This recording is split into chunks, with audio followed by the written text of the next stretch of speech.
Hey guys, it's Merce. Welcome back to Harpies in the Trees, where I review horror books with a supernatural focus. I hope you guys are doing well today.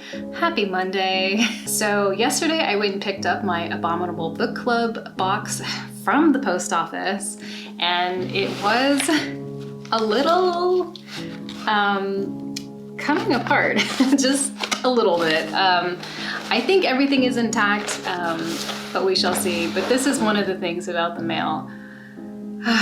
But before we get into the unboxing, I want to do message shoutouts. There's some cool messages that I wanted to talk about, and then we will open up my box and see if my pins are still in there, because it's the pin. I feel like, oh, if anything was gonna fall out, it's gonna be the pin. So we'll see. The Vintage Witch says, you know how you always describe Darcy Coates' books as creepy cozy? Well, that's exactly how I describe your channel. There's nothing better than coming home from a long day at work, seeing you've uploaded, grabbing a blanket, and winding down with some tea. Thank you for always providing me with the creepy and the cozy I need. That is such a, just like, such a sweet thing to say. Thank you so much. That means the world to me, because that's really what I want to do with this channel. You know, doing this in the world and the state that it's in, it's giving me something to focus on, to be positive. Focus my energy on something, you know, that makes me happy, or that interests me, that allows me to be creative. And when you guys find it to be relaxing or interesting or entertaining, that's really, you know, what I want to do. Is I just want to chill. Basically, I just want this to be chill zone and just portal away from it for a little while, you know, because we all need some respite. So I got this message on a community post that I had made, and I just thought that it was, you know, pretty profound and very interesting. Daniel Satter says, are you familiar with how some call the pages of a book leaves? It's so wonderful how anyone can connect with another person across oceans of time by touching and absorbing the leaves of an ever-present tree. Books are magical, and of all the things man has done right, the concept of a library is absolutely perfect. Something that any author and reader alike should cherish and be proud of. I just thought that was like really pretty and very profound, and just a really good way to explain how books bring us together. Thank you guys so much for the comments. I love them so much. I can't wait to read what you guys write me next. So now, let's check out this box. It's really, really heavy this time. There's barely any filling in here. It's usually like this recycled cardboard. So this is how it looks at the moment. You can see our used book is on top, and we have our bookmarks. So let's go ahead and start with the treat, which is Mr. Filbert's Really Interesting Snacks.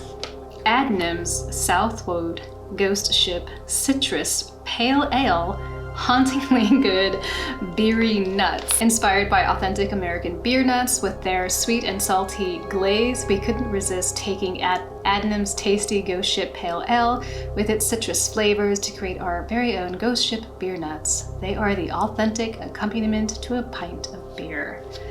Very cool. I love nuts. You know what I mean, okay? Like, don't turn that into a meme, please. All right, so let's give these nuts a taste. They look like bar nuts, but they look a little kind of like this. Just kind of like sort of glazed, sort of shiny.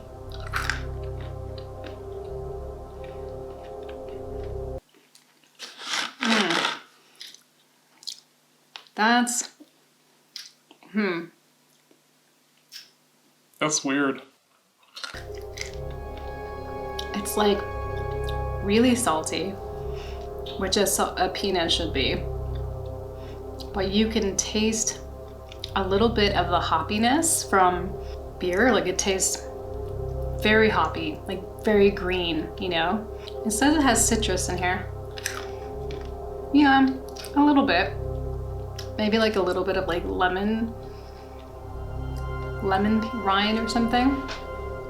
So, I don't know, now that I'm eating them, now they're not so bad. I don't But at first taste, it was very strange because you taste that hoppiness and you're just kind of like confused. But if you were eating peanuts and you were drinking a beer, that's exactly what it would taste like.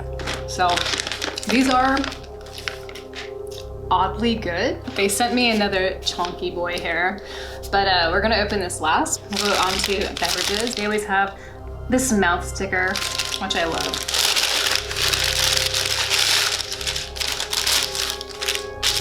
Okay, and we have our Steadfast group here. We have 2 coffee beanies, instant coffees.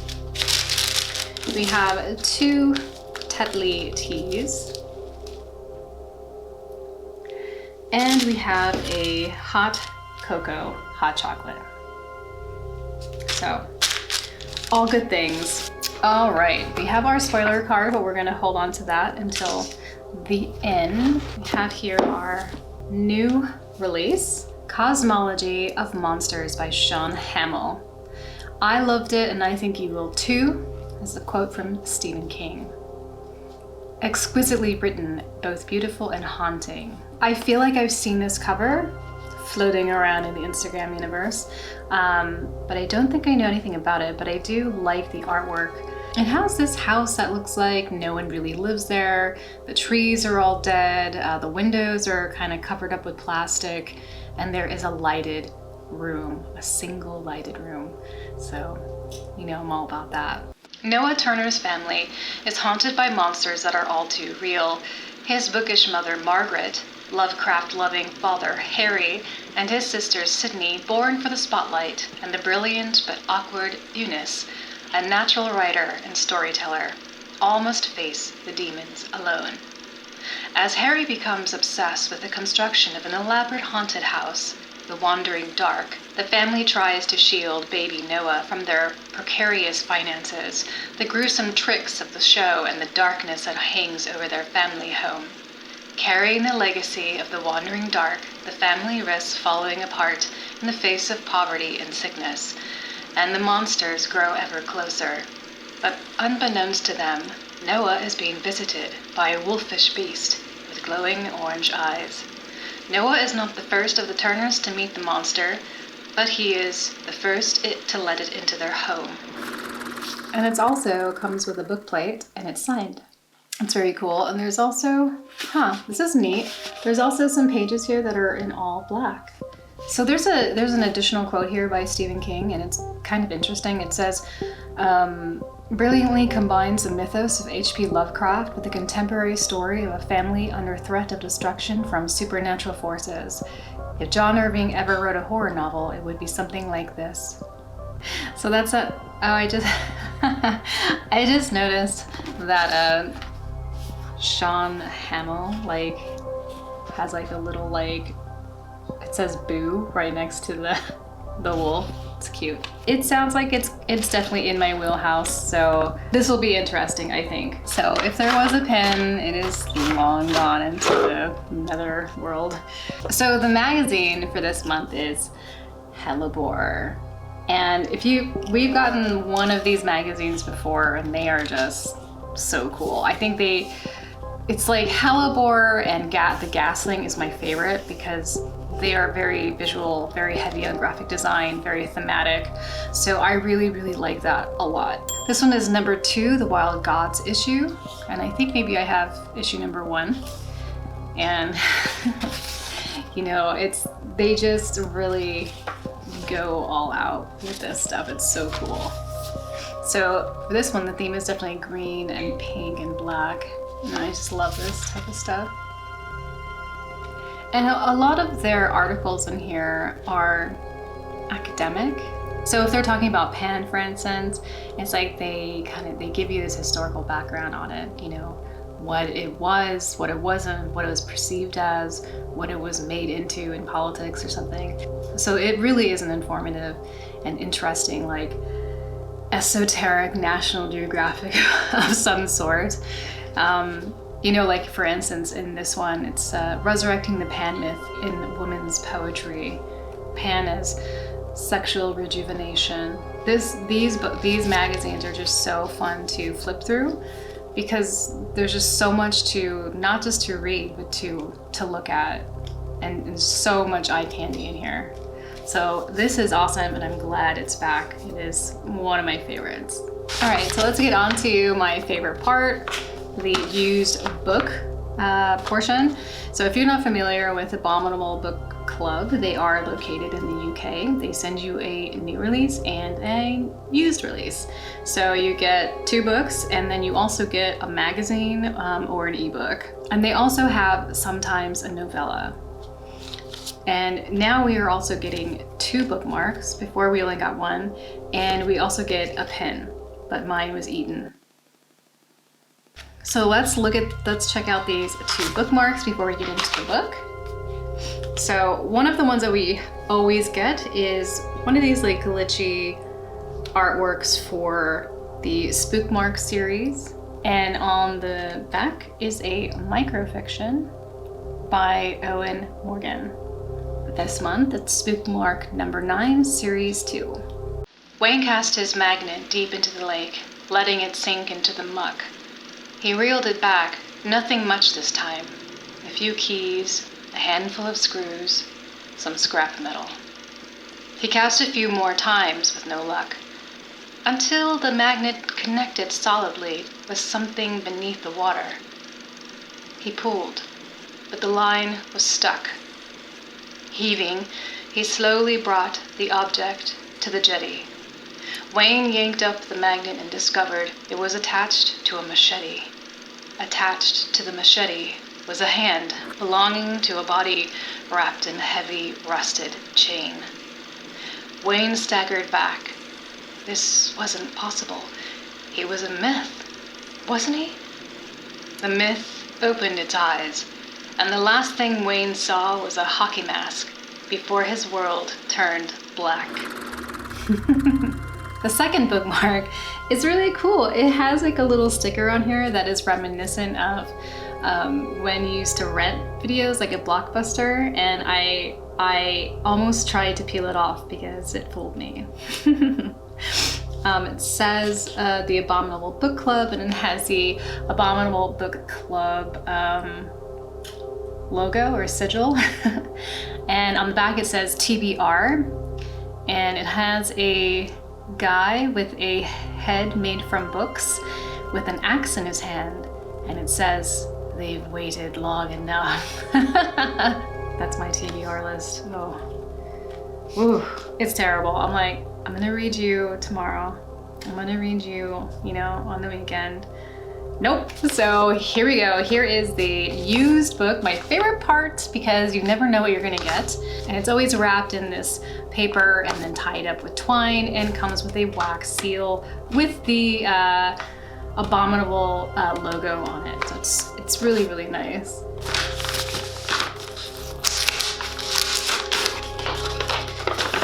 And Stephen King's It, of course it is. I should have known by the girth. Okay, so I have read it. I read it halfway. I think it was like to here, and then I didn't progress. I brought it on a long road trip. I was touring with my band, and we were going from New York to California and back. And so I was like, what better book to read than this? Something like this, right? It's so huge. I only got halfway through it, but I don't have that copy anymore, so this is a perfect replacement. It is the children who see and feel what makes the small town of Derry so horribly different. In the storm drains, in the sewers, it lurks, taking on the shape of every nightmare, each one's deepest dread. Sometimes it reaches up, seizing, tearing, killing.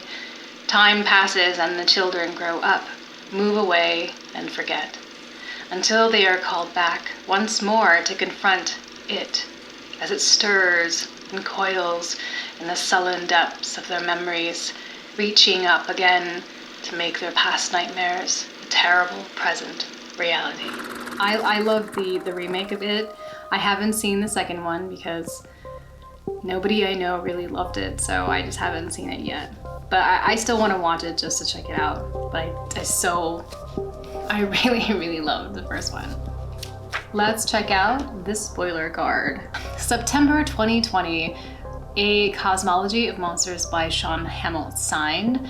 Monsters, both figurative and very literal, stalk the Turner family. The youngest son, Noah, becomes obsessed with the construction of an elaborately crafted haunted house attraction, christened the Wandering Dark. The family tries to shield baby Noah from the house's faux horrors, but unbeknownst to them, he's being visited by a furry beast with the glowing orange eyes, the same ghastly being glimpsed by both his mother and sister. However, unlike them, Noah decides to let the creature in. Hellebore magazine number 2, The Wild Gods issue. The captivating and beautiful British folklore horror magazine returns to the Abominable Book Club with another chilling collection of short stories and art. Their first ever issue was included a few months back, and we received great feedback, so we invited them back with the latest issue. Which is, yes, thank you. So the spookmark that we read, this one, is called the Crystal Lake Catch. And the pin, somebody has a cool pin out there. They found this pin, and People to Kill pin badge. Man, I would have really liked that. I'm talking a lot of trash, but it's not a big deal. But I'm definitely gonna go on Instagram and see what it looks like, because I'm really curious now, and I try not to look at other people's posts until I do my unboxings, because I want to be surprised. So yeah, this is cool. This I have the hugest Stephen King like collection growing right now, and like when I say the hugest, I mean like the size of the books. I think I have 5 books and they're all pretty chunky. So this is cool, reminds me of my musician days, and this sounds interesting. It's growing on me now. And this is also a Titan book. And I just find like lately, the books that I have from Titan, I've really been enjoying. So got the Bookmarks and the really sick ass Hellebore magazine, beverages, bookmarks, and strange peanuts. So that was the unboxing. I hope that you guys enjoyed it. I certainly did. I had a lot of fun. It's really nice because when I'm reading a book, you know, it's like I need to take time to read the book and then think about the book and then talk about the book, and it has a lot of like mental energy. But for an unboxing, it's just you get to open it up and kind of just react, and it's just nice. So that's it for me. Thank you guys so much for hanging out with me tonight. I really appreciate it. If you like this video, please like and subscribe. It would mean a lot to me. If you are on Instagram, you can add me there. I am Harpies in the Trees. Please take care of yourselves, wear a mask, watch out for each other, and I will talk to you next time.